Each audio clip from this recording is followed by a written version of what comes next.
Whether you work in a gym, watch fitness videos online, or simply want to improve your English, learning gym vocabulary can help you communicate more naturally and confidently.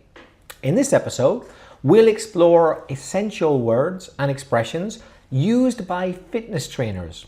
We'll discuss common gym situations and learn useful collocations and professional language connected to exercise and health. Welcome to Aprender Inglés with Reza and Craig. Hi, I'm Reza. And my name's Craig. And with nearly 60 years of teaching between us, we'll improve your English and take it to the next level. You're all very welcome, particularly if there's any new listeners. Thank you very much for joining us. Good to see you. Craig, how you doing? I'm doing very well, thank you. I must say, first of all, that this episode is dedicated to Borja, who is a wonderful fitness trainer who definitely has his work cut out with me. I attend a group fitness class with him twice a week, and he's trying to improve his English with some expressions connected to being a fitness trainer. So hopefully this episode will be useful for him and anyone who wants to improve their fitness and gym vocabulary. Do you enjoy going to the gym? I wouldn't say enjoy. You enjoy it when you've come out of the Yeah, gym. I do enjoy it. When you come out, you feel much better. Yeah, that's exactly it. I don't enjoy The thought of going. I don't enjoy it that much when I'm there at the start. By the end, I think it's not too bad. And then when I'm leaving, that's when I enjoy it. I think, oh, you've done something good there, Reza. Surely that's good for your body. Well done. So that's when the enjoyment comes. What about you? Exactly the same. Although I never used to enjoy the gym so much, I think with Borja's classes and the group that we have, it's a lot of fun. He makes it enjoyable, so I think that's important. So we're going to look at some vocabulary today, some expressions, a lot of expressions in the imperative, because what I noticed with Borja is that when he's giving when he's giving instructions to us, he's usually using the verbs in the imperative. For example, go quickly, go slowly, stand up, sit down, go there. So it's not complicated grammar, but there's definitely some vocabulary that you're going to need when you're talking to people in English in the gym. Yes, and I think we should start off by clarifying the name of some of the equipment because, I mean, that's why we go to a gym, isn't it, really? Because they've got equipment and space that you don't have at home. So the equipment's really important. So a very, very, very fundamental thing that you will come across in a gym is a weight, or plural more often, weights. Now, I'm not saying, oh, don't go on, W-A-I-T, weight. No, it's the other weight, W-E-I-G-H-T, with the silent G in the middle. So weights are objects designed to be lifted. Take it in your hand, from the ground up to lift, to improve your strength. So that's the number one thing we need to define. Well, it does get a bit complicated because there are different kinds of weights that you use in the gym. One is dumbbells, D-U-M-B-B-E-L-L-S, double L-S. Are they stupid? Dumb does mean stupid. If you call somebody dumb, you're saying that they're stupid. No, they're not stupid. They are short weights that you hold in one hand, and they're really good for balanced strength training. So you hold the weight in one hand. It has two weights either side, either end, and you can put them in your left hand, in your right hand. You can raise them, you can lower them, and those are dumbbells. Another variation of weights are barbells, B-A-R-B-E-L-L, which are much longer. They have a longer bar with weights on both sides, and you need to use both hands to lift these barbells, and you're working just with one bar, and you can lift much heavier weight. I'll never forget the very first time I went to a gym which I'm embarrassed to say wasn't that long ago. In the last kind of 4 or 5 years, I'd never been to one before. And the gym instructor said, okay, weights, come on, we'll start with a really low weight. And he put something which wasn't very heavy on a barbell. And I couldn't lift it. He said, okay, don't worry, we'll lower that a bit. He lowered it. Still couldn't lift it at all. So you just, said, don't worry, had the bar. Just the bar. Just the bar. Literally just the bar. I'm not joking. The bar without the weight on the end. I was so embarrassed. And he kind of said, yes, okay, yeah, well, yeah, okay. We've got a bit of work here ahead of us. Well, you've got to start somewhere. Another kind of weight is a kettlebell. Now, you may have heard the word kettle before, Kettle. We're not going to make tea in the gym because you use a kettle to boil water. A kettlebell is a round weight with a handle on top. So they're very easy to lift. And you can swing them, which is moving them in a semicircular motion with your hand, with your arm, and you can swing them between your legs. And they're very convenient. They're very easy to use because they have that handle at the top that makes them easy to pick up. Now, where do you store these weights? You can't leave them on the ground. People will be tripping and falling all over the place.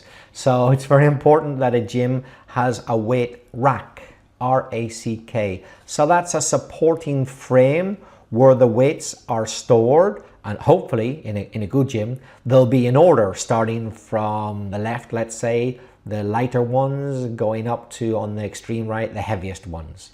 You store them on the weight rack. Now you might be thinking, oh, all this vocabulary, you're going to give us a long list of words. Yes, we are, but I want to remind you that you can go and see these words in a list on the website. Go to inglespodcast.com/627.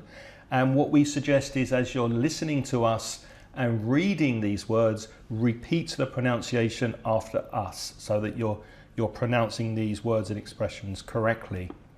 So one thing we are using quite a lot in our little group at the gym are resistance bands.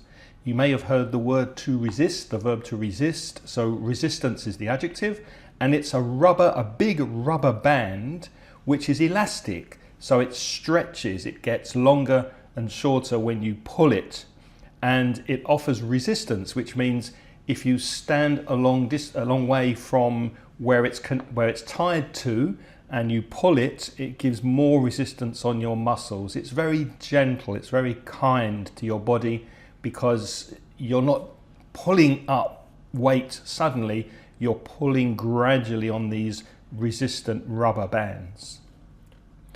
Another very important thing, if you want to avoid getting dirty in the gym or even in your own house, actually, if you're going to be on the floor, you'll need a yoga mat or gym mat. I don't know if technically they're the same thing, but they pretty much have the same use. It's something that you can roll up, so it's easy to carry, and then you unroll it and you put it on the ground to do your gym exercise or your yoga as well. Are they technically the same thing, a yoga mat and a gym mat? That's a good question. I know they have different thicknesses, so you can get very thin ones and very thick ones, but I don't know if there's a specific difference between a yoga mat or a gym mat. I suspect that there isn't much of a difference. But the trainer might say take a mat or put a mat on the floor, for example, to tell you that you're going to do some floor exercises.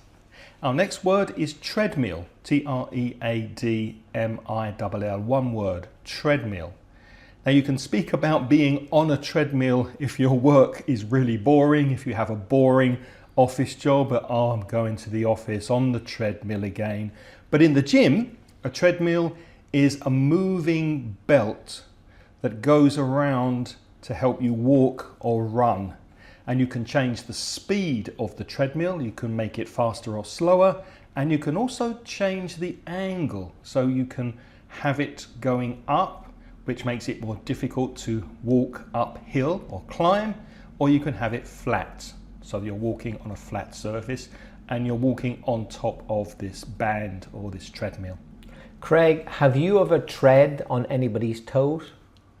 Yes. You mean figuratively or literally? Well, you tell me. Well, you can tread on someone's toes by doing something bad to them, which is not literal, but you can literally put your foot on someone's toes, which is quite painful. So I've probably done both. What about you? I have a few times in my life, I have tread on people's toes. Not often physically, but metaphorically, yes. So to tread is to put your foot somewhere. So if you tread on someone's toes, you put your foot where you shouldn't have. And it could be literally or metaphorically. So what's the difference between a treadmill and a stair machine or a step mill?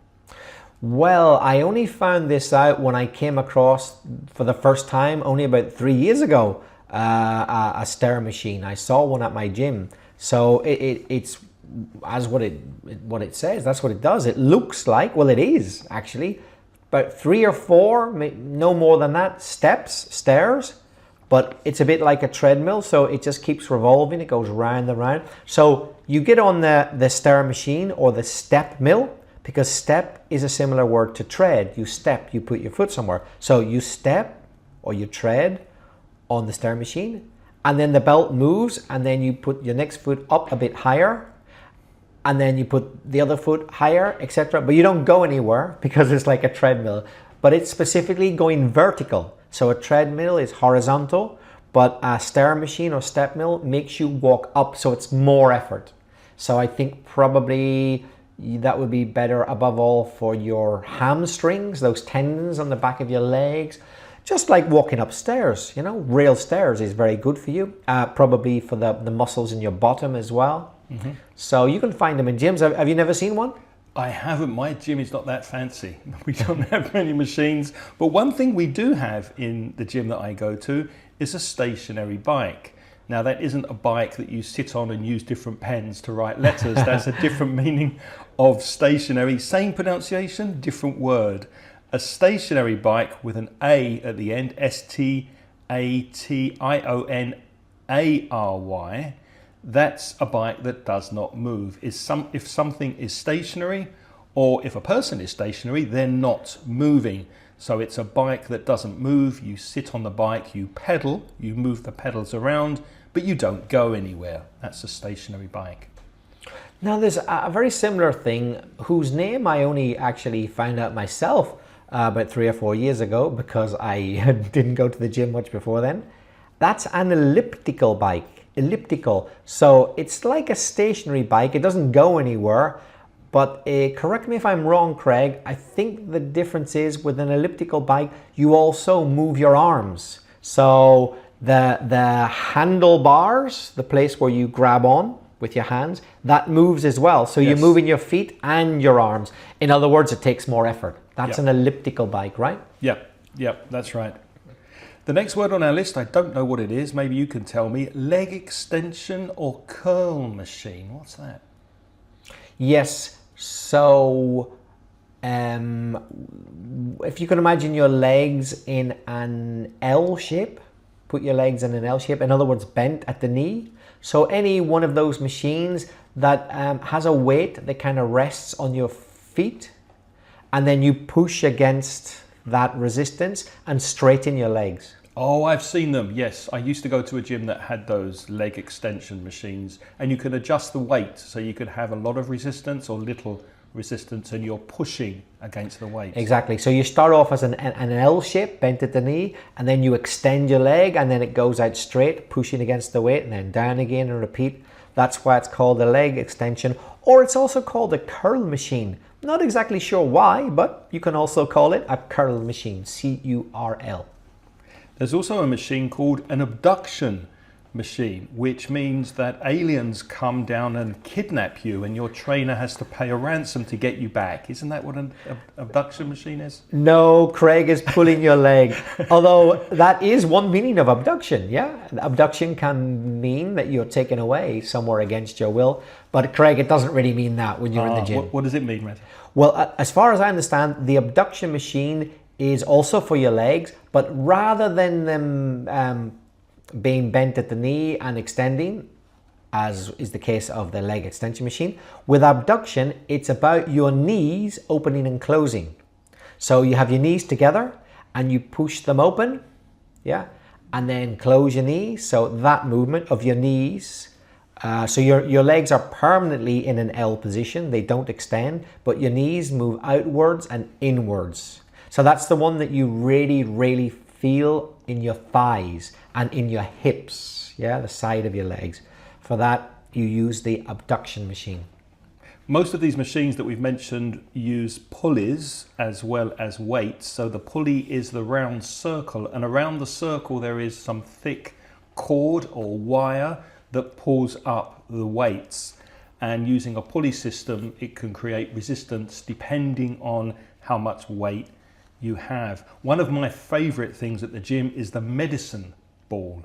The medicine ball is a really big, heavy, dense ball that doesn't bounce. If a ball bounces, when it hits the floor, it goes up again. So you can bounce a basketball, for example, or a football. But these medicine balls, they just go bang on the floor and they stay there. And they're really good for relieving stress. When you slam the medicine ball down on the floor and it just stays there and you pick it up again. I love the medicine ball. Now, one thing I never ever look at when I'm in the gym, and I don't really look at home either. In fact, I don't even have any in my house for measuring my weight, but I do have some for measuring the weight of food, which interests me more. That is scales. So scales are where you can stand, for example, and it will tell you your weight. So you don't keep track of your weight? No. How do you know how much you weigh? You never look? Occasionally when I go to a doctor and they say, we need to know your weight, stand on the scales. That's when I find out. Apart from that, I don't know. No. Do you think I'm crazy? No, I don't think you're crazy. You're probably a lot less stressed than I am, worried about my weight. Well, exactly. That's why I don't get obsessed with it. But I tell you what, there's a very easy way of knowing how well you're doing. Have a look downwards. Look in the mirror. Yeah, well, look downwards.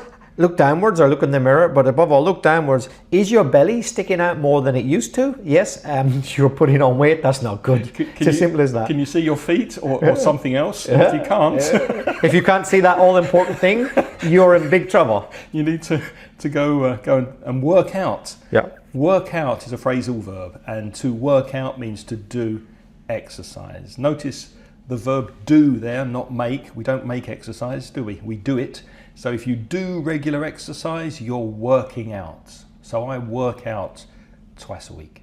So many people work out because they want to stay in shape.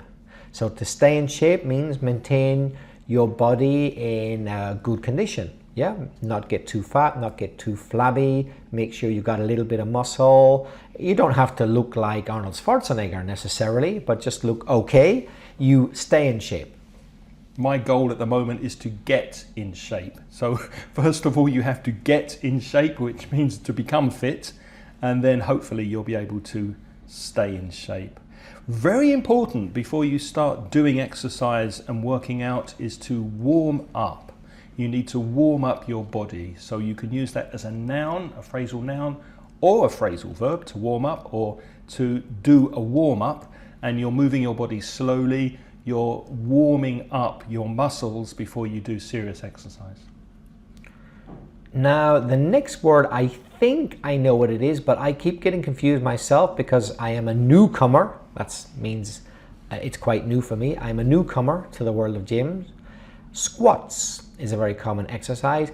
As far as I know, Craig, squats is whenever you've got your hands on the ground and also your feet, but you move from your feet being under your body and then you extend them backwards behind you and then under your body. That's not a squat. Oh, you see, it's as well I've got Craig here to correct me.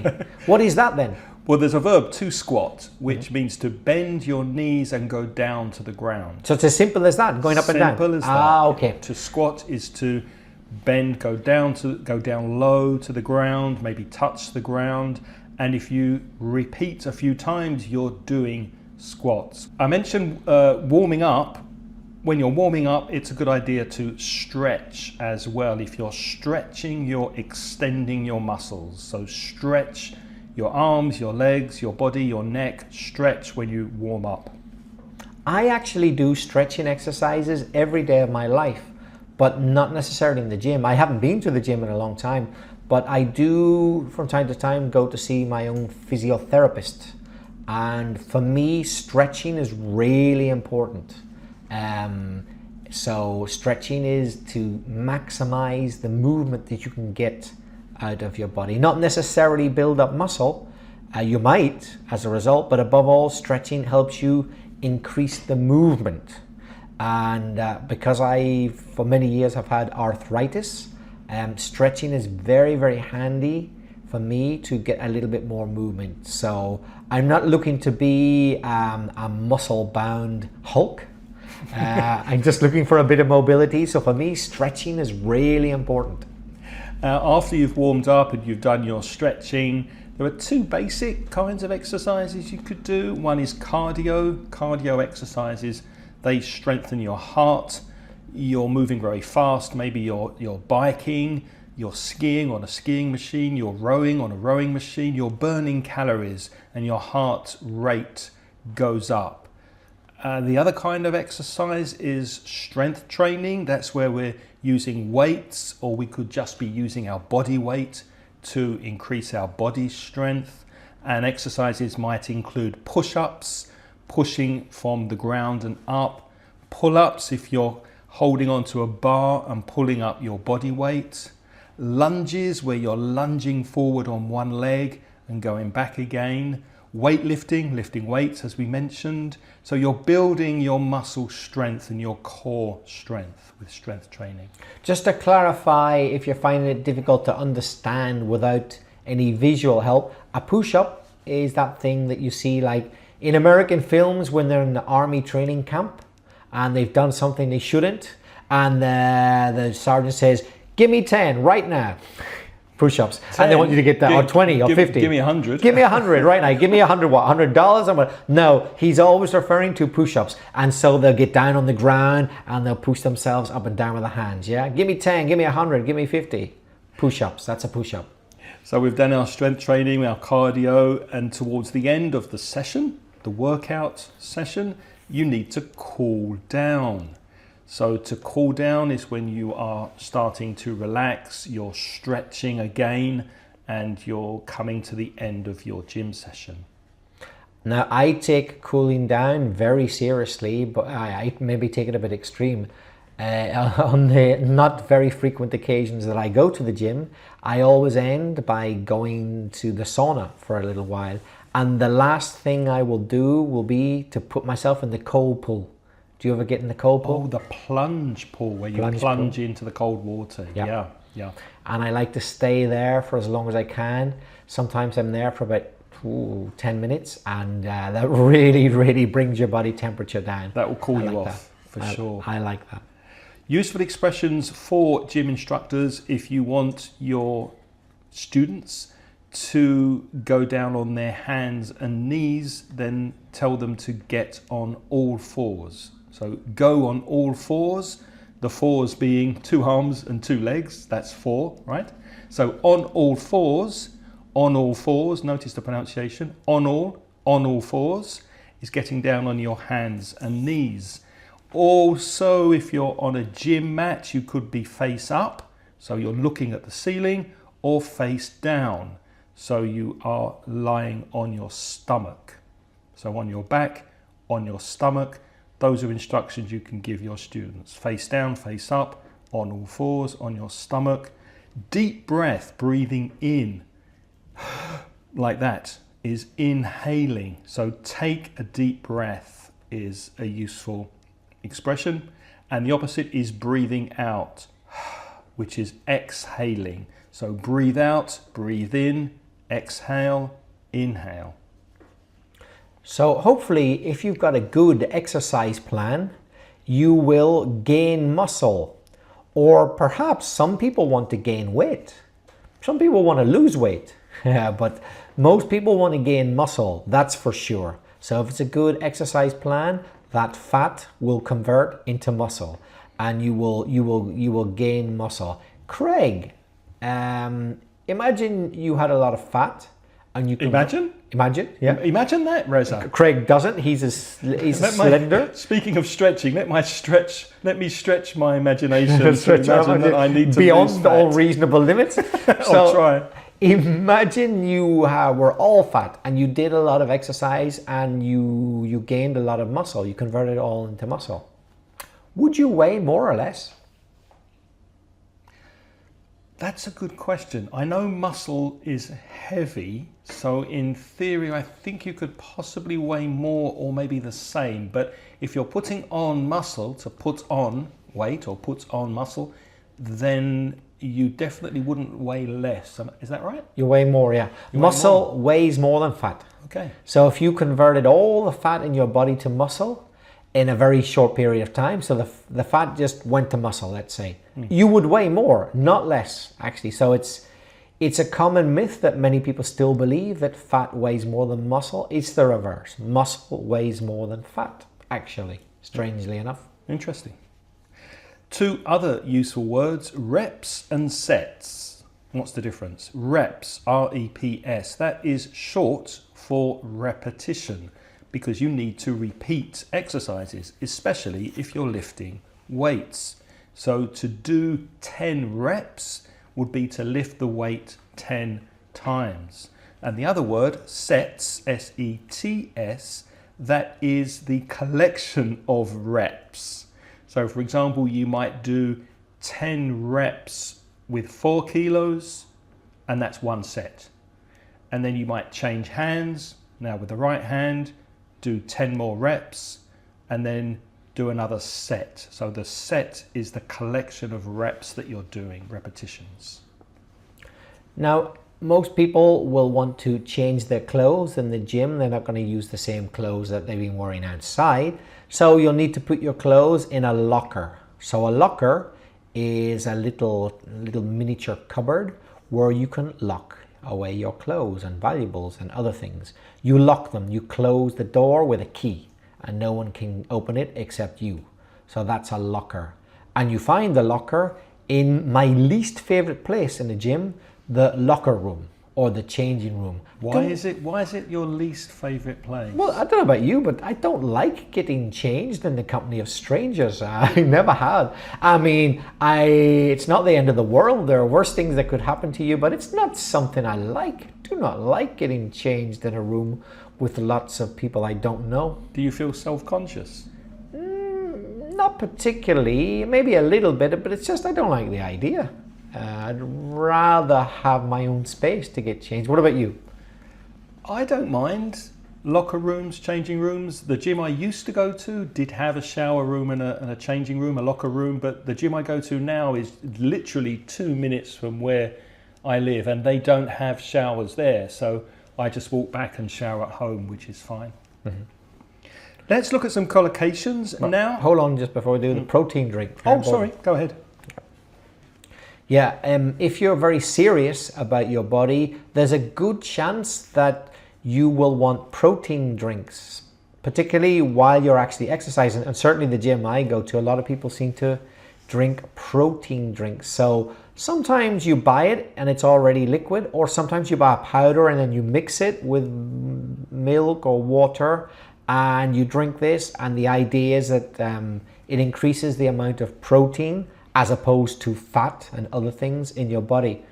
In a gym or anywhere else, have you ever used protein drinks? No, I don't think I have. I've never tried one. What about you? No, not for me. Not your cup of tea. Not your protein drink. I'd rather have a cup of tea, yeah. Me too. That's where the kettlebells come in. Make a nice cup of tea with a kettlebell. Now, let's look at some collocations. One thing that Borja is often saying to me, you need to maintain good posture. Make sure your body is in the right position. Good form. Maintain good posture. Good form. As I mentioned earlier, for me, the number one objective when I go to a gym is to increase my flexibility, which is why I'm particularly keen on stretching. I want to increase my flexibility. To flex your muscles is when you tense up your muscles. So if you're standing in front of the mirror and you have a wonderful physique and you flex your muscles, then you can see the outline of your muscles under your skin. There's a metaphorical meaning also of to flex your muscles. For example, imagine the Chinese government has done military exercises right beside Taiwan, firing lots of rockets. Now, why did they do that right beside Taiwan? They could have done it anywhere in China. They were flexing their muscles. They were showing the world, hey, look, we're here right next door, and we think Taiwan should be ours, and any day we might just invade it. You never know. They're flexing their muscles, showing off their power. Another collocation, to engage your core, C-O-R-E.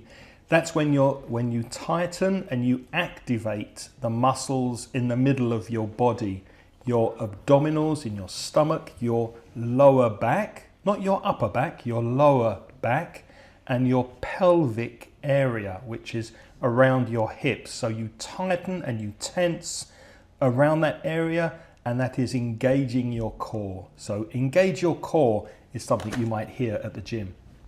Your gym instructor might often tell you to turn over. So it could be that you're on your back, so turn over onto your stomach, or it could be that you're on one side and you should turn over to the other side. So turn over is an important phrasal verb that you might hear. Yeah, you might hear turn over or change sides, for example. Focus on breathing. We mentioned before, breathe in, breathe out. So focus on breathing, concentrate on breathing in and breathing out when you're lifting and lowering the weight. Bend your knees slightly. Don't lock your knees. That verb to lock, you might know from locking the door or locking the windows, locking your car. If you lock your knees, they don't bend. So usually you want to bend your knees just a little, bend your knees slightly, don't lock your knees. Many exercises, though not all, but many exercises require you to keep your back straight. So particularly if you have someone watching you, someone guiding you, like your fitness trainer, for example, they might say, remember, keep your back straight. Because very often if you don't keep your back straight, you can injure yourself, particularly if you're lifting weights. Important to keep your back straight. We mentioned change before, change arms, change legs. You might hear that because you need balance in your exercises. Slow down, speed up. Slow down is to go more slowly. Speed up, the phrasal verb, to go quicker. It's also very important to take a break, or you could also say, take a short rest. Perhaps you do, for example, let's say you do one set and then take a rest, or perhaps you do 3 sets and then you take a rest before you do another 3 sets. You should have some kind of mathematical formula so that you know that it's important to relax your muscles to maximize the benefit. Because if you overdo things, that means if you try too hard, it could be counterproductive. You could injure yourself and then you'll be worse than before you started. So taking a break, a short rest is very important. And of course, so is drinking some water, because you must stay hydrated in a gym. And as Borja, my gym trainer, often says, take a sip of water, drink some water. So sip water is to take just a little drop of water, not too much. Take a sip of water is another instruction that a gym trainer might say to you. Gym trainer or gym coach, you could say. Fitness coach, fitness trainer. Personal trainer, if it's one-on-one, so it's just you and one trainer, that's your personal trainer. I have a group, so it's not a personal trainer, he's a group fitness coach. Craig, would you say you're a fitness fanatic? Oh, that's funny. No, definitely not. But I am trying. I am trying to lose some weight. I'm trying to strengthen my core, build some muscle, lose some fat. So I'm doing what I can, but I do need to do more. What about you? Are you a fanatic when it comes to fitness? No, I can't see myself ever being a muscle head or a gym rat. So that's taking it a bit further. Fitness fanatic is a neutral expression. It just means you're really fanatical, really keen on fitness. But if you call someone a muscle head or a gym rat, you're making fun of them. It's derogatory. You're implying that they spend too much time in the gym. And you might think, well, how can that be a bad thing? Well, imagine somebody looks like the Incredible Hulk and injects steroids every day, but can barely speak a word in the language without making a mistake. You might say, this guy's a musclehead. All he's got is muscles, kind of no brain. So that's a derogatory expression. Well, what about you? Are you a gym rat? Are you a musclehead or a fitness trainer? Why don't you flex your English muscles and send us a voice message? You can do that by going to speakpipe.com/Ingles podcast. There's a link in the show notes. Or you can contact us by email. How can people do that, Reza? By email, you could write to craig@inglespodcast.com or belfastreza@gmail.com. And if you're a Spanish speaker and you want to improve your English with free and paid resources, why not visit the Mansion Ingles website at mansioningles.com. And for paid products, you can browse the online store at store.mansioningles.net. And if you'd like a full transcription of this podcast, in other words, you'd like to see all the words that we say, every single word written down, well, you might consider joining our Patreon program. That's Patreon. And as a member of the Patreon scheme, you'll receive the full audio transcription by email every week so that you can read every word we say. And you'll also get the chance to take advantage of a monthly invitation to join Craig for an informal chat on Zoom to practice your speaking even more. There's a link in the show notes if you're interested. It's patreon.com/Ingles podcast. Now, we don't have time to thank all of you lovely people individually who are supporting us. There are just too many of you people. So thank you to each and every one of you for supporting the podcast. Now, next week we're going outside the gym, aren't we, Reza? Where are we going next week? Yes, it's life on the open road next week, out of the gym. We'll be talking about caravans, camper vans and motorhomes. So why not come camping with us next week and learn some vocabulary around that area. Until next time, have a lovely week ahead. Thank you for listening this week. It's goodbye from me. And it's goodbye from me.